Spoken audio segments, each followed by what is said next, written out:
নমস্কার। শুরু করছি আজকের আলোচনা। কাশীপুরে ঠাকুর শ্রীরামকৃষ্ণের অন্তলীলা।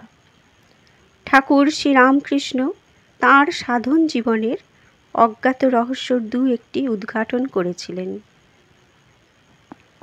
শ্রীরামকৃষ্ণ বলছেন, আগে পেটের ব্যামোর সময় রূপ দর্শন হলে থুথু করতুম। থুথু করে বলতুম, তোদের জন্যই আমার ওইরূপ অবস্থা। শরীরে তখন আর কিছু নেই, শুধু হাড় দুখানা, কিন্তু মুখটা ছিল। একটু থেমে তিনি আবার বলেন, একতারা নিয়ে ওং ওং করতুম। মাস্টারমশাই ও অপর সকলে মুগ্ধ বিস্ময়ে শোনেন ঠাকুরের দীর্ঘজীবনের কাহিনী। ঠাকুরের দৃষ্টি পড়ে খোলা জানালা দিয়ে বাইরে। সম্মুখে একটি পুরানো আম গাছ। গাছের মোটা একটি ডাল নিচু হয়ে প্রসারিত হয়ে রয়েছে। ছায়া ঘেরা বেশ খানিকটা জায়গা। ঠাকুর দেখেন সেখানে বসে আছেন ভক্ত রামচন্দ্র দত্ত ও দেবেন্দ্রনাথ মজুমদার। ঠাকুর মাস্টারমশাইকে ইঙ্গিতে বলেন সেখানে যাবার জন্যে। শ্রীরামকৃষ্ণ বলেন, ওরা গাছতলায় আসন পেতেছে, যেন সন্ন্যাসীর মতো আসন পেতেছে। মাস্টারমশাই মৃদু কণ্ঠে বলেন, আজ্ঞে শরীরটা তত ভালো নয়, রক্ত আমাশয় হয়েছে। স্নেহপরায়ণা জননীর মতো ঠাকুর উদ্বিগ্ন হয়ে ওঠেন, জিজ্ঞাসা করেন কার? মাস্টারমশাই জানান তিনি নিজে অসুস্থ। ঠাকুর ইঙ্গিত করেন মাস্টারমশাইকে ঘরে অপেক্ষা করার জন্য।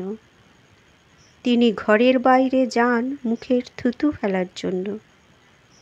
ঘরে ফিরে তিনি মাস্টারকে বলেন, শোনো, তুমি রাম নেলোর কাছে যাও, তার কাছে একটা ওষুধ আছে, 3 দিনেই রোগ আরাম হবে। চিঁড়ে দিয়ে খেতে হয়। যাও, তুমি ওর কাছে যাও। রামনেলো হচ্ছেন রামলাল চট্টোপাধ্যায়, ঠাকুরের ভ্রাতুষ্পুত্র, দক্ষিণেশ্বরে ভবতারিণীর পূজারী। ভক্তমহলে রামলাল দাদা নামে পরিচিত। তিনি ঠাকুরকে দেখতে এসেছিলেন। মাস্টারমশাই তাঁর সঙ্গে দেখা করে রক্ত আমাশয় রোগের ওষুধ সম্বন্ধে খোঁজ খবর নেন।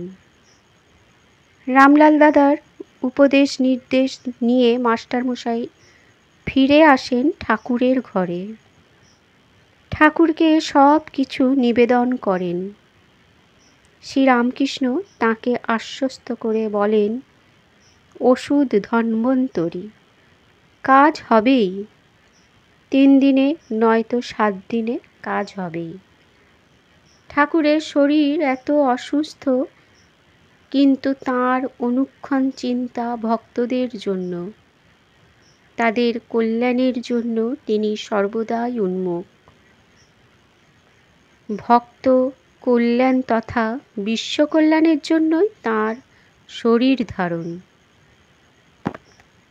কিছুক্ষণ পরে মাস্টারমশাই ঠাকুরকে প্রণাম করে বিদায় নেন। তখন বিকাল 4:30। কাশীপুর উদ্যানবাটিতে যে সকল ছোট বড় অসুবিধা দেখা দিয়েছিল তার সুষ্ঠু সমাধান করতে সময় লাগে কয়েকদিন। কলকাতার উপকণ্ঠে কাশীপুরের উদ্যানবাটি। এখানে ঠাকুরের সেবা শুশ্রূষার প্রস্তুতি শ্যামপুকুরের ব্যবস্থাদি হতে কিছু ভিন্ন করতে হয়। এখান হতে চিকিৎসকের সঙ্গে যোগাযোগ রাখা, রোগীর পথ্য সংগ্রহ করা, সেবকদের জন্য হাট বাজার করা ইত্যাদির জন্য বেশি সংখ্যক সেবকের প্রয়োজন হয়। শ্যামপুকুরে ঠাকুরের থাকার সময় সেবকদের কেউ কেউ নিজ বাড়িতে বাস করতেন, খাওয়া দাওয়া করতেন এবং সময় মতো এসে ঠাকুরের সেবা যত্ন করতেন। কাশীপুরে ঠাকুরের স্থান পরিবর্তনের পর এই ব্যবস্থার রদবদল অবশ্য প্রয়োজনীয় হয়ে পড়ে।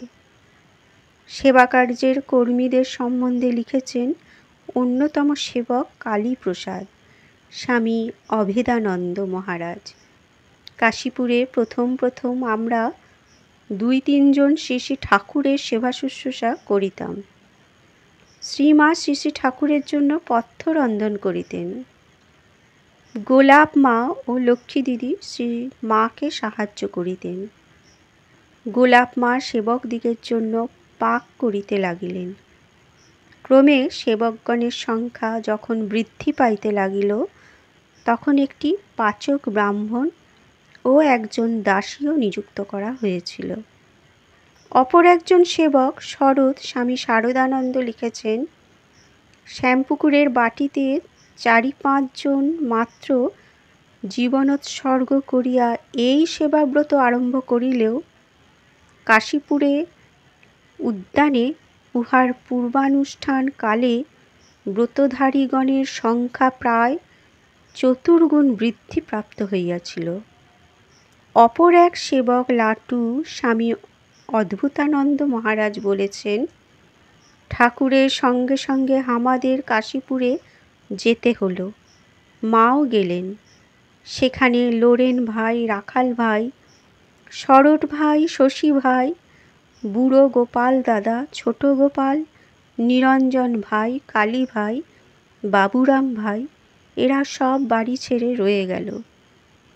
ডিসেম্বর শেষ হবার পূর্বেই তাঁদের সঙ্গে যোগ দেন যোগীন্দ্র ও তারক।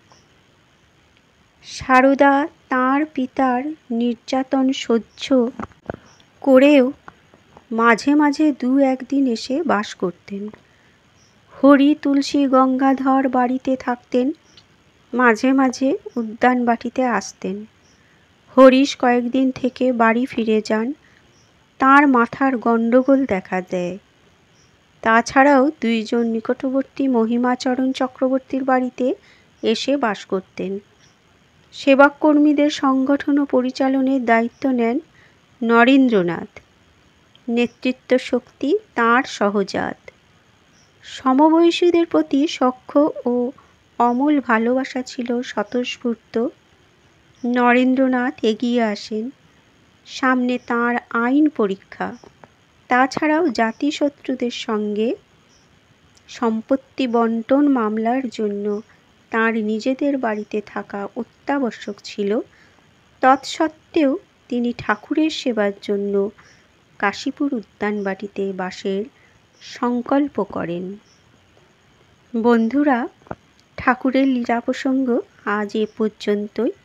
আবারও কিছু প্রসঙ্গ পরের ভিডিওতে তুলে ধরা হবে। ধন্যবাদ।